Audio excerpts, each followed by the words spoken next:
ये है star Munna Qureshi super manner. अस्सलाम वालेकुम और सबको नमस्ते। और कोई मेरे से खता हो जाए तो मेरे बुजुर्ग मेरी बहनें मुझे माफ़ करना। एक बात तो मैं जो मेरी बहनों ने कही थी दहेज के लिए, पहले तो मैं उस मुद्दे को जरूर लाऊंगा। मैं एक कुरैशी हूँ और मेरे मलिक भाई भी हैं। इन लोगों में ज़्यादा दहेज चलता है, इन्हीं को समझाने की ज़्यादा वो है ज़रूरत।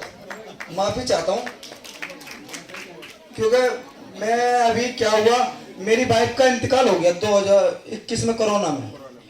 कोई बात नहीं, वो तो अल्लाह ने जिसे दिया आया ना वो उसे जाना जरूर है और मैं उस चीज़ का दुख नहीं करता क्योंकि अल्लाह की चीज़ें अल्लाह लेता है। अब मेन मकसद क्या है भाई, ये दहेजों का तो हम लोग है ना, हम लोग ही बनाते हैं।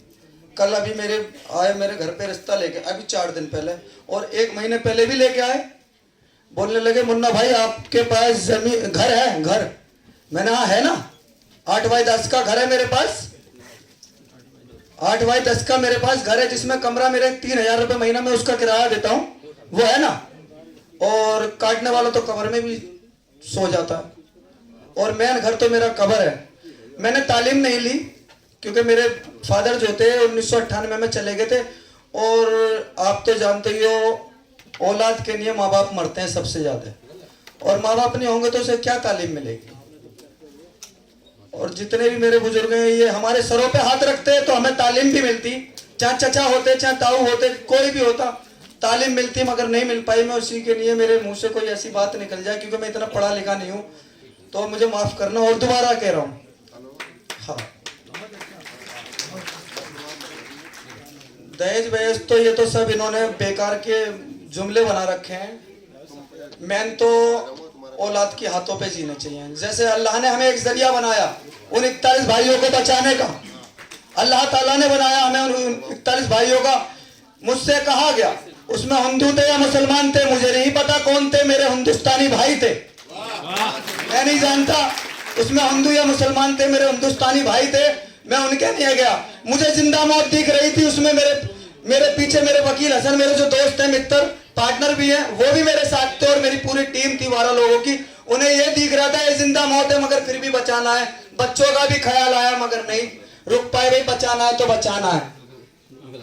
तो हमें नहीं पता होती मौत और जिंदगी भाइयों के लिए, क्योंकि हम भाइयों के लिए मर भी सकते हैं और किसी को मार भी सकते हैं। क्योंकि सड़क पे जब फौजी खड़ा होता है ना तो वो अपने लिए खड़ा नहीं होता, 145 करोड़ के लिए खड़ा होता है क्योंकि उसकी भी जिंदगी खतरे में रहती है, फिर भी वो खड़ा रहता है। ऐसे हम 41 भाइयों के लिए खड़े थे वहां पे जो अपनी जान की बाजी लगा के वहां पे पहुंचे थे। हम यहाँ से गए, हमें बुलाया गया, आप पूछना चाहते थे क्या हुआ था, वैसे तो आप सुन ही रहोगे देख भी रहोगे। हम यहाँ से मेरे वकील जो दोस्त हैं उनके पास देहरादून से फोन आया था, लोकेश सोलंकी है उनका फोन आया था क्योंकि हमने 19 में उनके पास काम करा था। तो उन्होंने फोन करा था वकील हसन आप ही उस काम को कर सकते हो।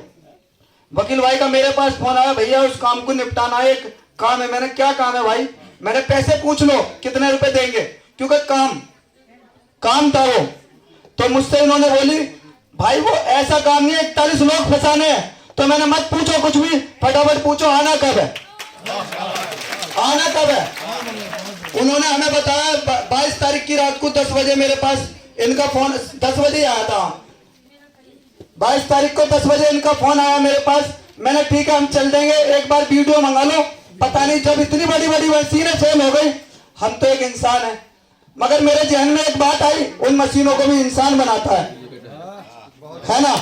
तो इसीलिए इन्होंने एक वीडियो मंगाई। जब मैंने देखा तो मैंने भैया ठीक है हम करेंगे इसको और हो जाएगा, 24 से 36 घंटे में निपटा के जरूर लाएंगे। और ये मैं अपनी औलाद से भी कह गया था फैज कुरैशी से, मैंने बेटा चिंता ना करना अल्लाह के हुक्म से जरूर आएंगे वापसी।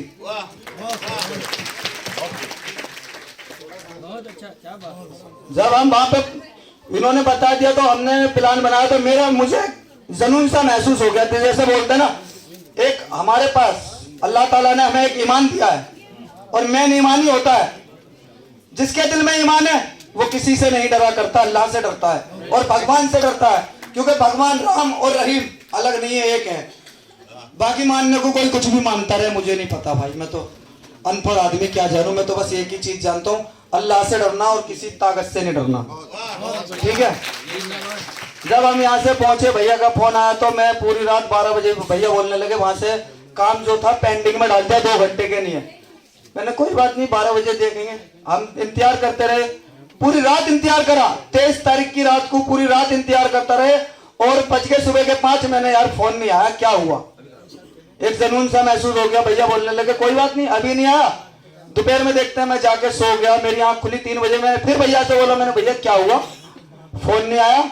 मैंने काम हो गया दिखे उनका, इसलिए नहीं आया दिखे, कोई बात नहीं, अल्लाह ने उन्हें निकाल दिया। अच्छा, फिर इतनी देर में मैंने इनसे कही, मैंने आप कॉल करो, और वो नहीं भी बोलते, जाने को तो हम खुद चल देंगे, कोई दिक्कत नहीं है, हम मजदूर जरूर है, मगर इतने भी वो नहीं है जो हम किसी से तौर पे लेके जा ना सके, क्योंकि हमारा एक मजहब कहता है एक इंसान की जान बचाना पूरी इंसानियत की जान बचाने के बराबर है। तो इसीलिए हमारा दिल नहीं मान रहा था, और हमें उन्होंने ऑफर दिया आप आ जाइए, और हम यहाँ से गए 23 तारीख की रात को 7 बजे, और वहां पे 24 को 5 बजे सुबह पहुंच गए थे।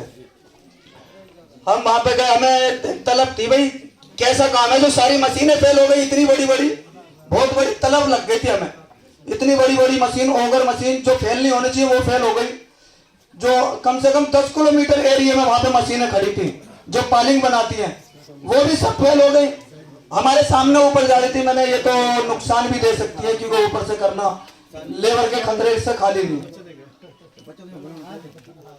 हमारे इरशाद भाई थे, नसीम भाई और राशिद भाई, इन्होंने एक जुनून बनाया भाई हम पहले देख के आएंगे बाद में सोएंगे, पहले हम इनसे देख के आएंगे क्या है दिक्कत। ये अंदर गए, इन्होंने देखा, अंदर जाके उसमें स्टील की रोड थी बहुत मोटी, और गाटर, क्योंकि जो टनर बनता है ना उसमें लोहा बहुत लगाया जाता है, जब भी रुकता है, तो वैसे तो रुकता नहीं है, क्योंकि मैंने डिप्लोमा तो नहीं करा, तजुर्बा तो है अल्लाह के हुक्म से, है ना।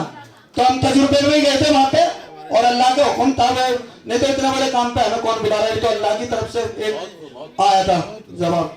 तो हम पहुंच गए, जब देखा कि मैंने ठीक है, भैया से भी कहा वकील हसन से, क्योंकि ये हमसे पहले नॉलेज राय मशवरा ले लेते हैं, इनका बड़कपन है, नहीं तो बड़े तो यही है। हमने देखा, मैंने भैया हो जाएगा, हम इसे 24 से 36 घंटे में निपटा के हटाएंगे। ये भी थोड़ा घबरा रहे थे, मगर यहाँ तो घबराहट है नहीं, क्योंकि अल्लाह ने हमें हिम्मत और ताकत ही इतनी दे रखी है। यहाँ तो मौत से घबराहट होती ही नहीं, क्योंकि हमें चाहिए 2 गज जमीन, उन महलों में नहीं रहना, और अपने भाइयों का, बहनों का, सबका प्यार चाहिए, क्योंकि उनकी दुआओं से हम चल रहे हैं आज। अल्लाह ने हमें हिम्मत और ताकत जो दिया, आपकी दुआओं से भी दी है, अल्लाह की तरफ से तो है, मगर आपकी दुआएं भी हमारे साथ थी, जो अल्लाह ने हमें उसे क्योंकि वहां पे क्या था, हमने जो काम निपटाया था उसके दूसरे दिन मैंने लड़कों से बोला अपना सामान निकाल लो जो लेके गए थे हम। हमारा एक सामान था खाली 4100 रुपए का सामान लेके गए थे यहाँ से काम करने के लिए, कोई करोड़ों का नहीं ले गए थे, और सरकार ने उसमें 50 करोड़ रुपए घुसेड़ दिए जब नहीं हुआ वो।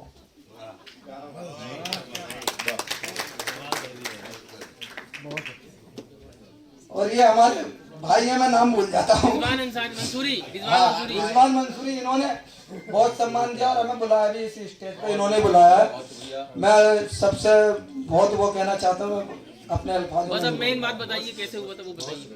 अरे भाई इनका ताली जरूर बजा दीजिए। अभी हमने इनका सम्मान किया था, अभी यहाँ बैठे हुए हैं सईद साहब बैठे हुए हैं यहाँ पे, इन्होंने पहले मुन्ना कुरैशी का और वकील साहब के इस्तकबाल मेरे ख्याल से हो चुका था आप लोगों का, पहले स्पेशली बुला करके बड़े इंस्टीट्यूट में इनका किया गया था। वाकई इन लोगों ने वो काम किया है जो इंसानियत के लिए एक मिसाल है, और बल्कि हिंदुस्तान नहीं बल्कि बाहर भी अब इनके बारे में पूछा जा रहा है, गूगल पे सर्च किया जा रहा है कैसे वो मजदूर कैसे हैं भैया जो अरबों रुपया 50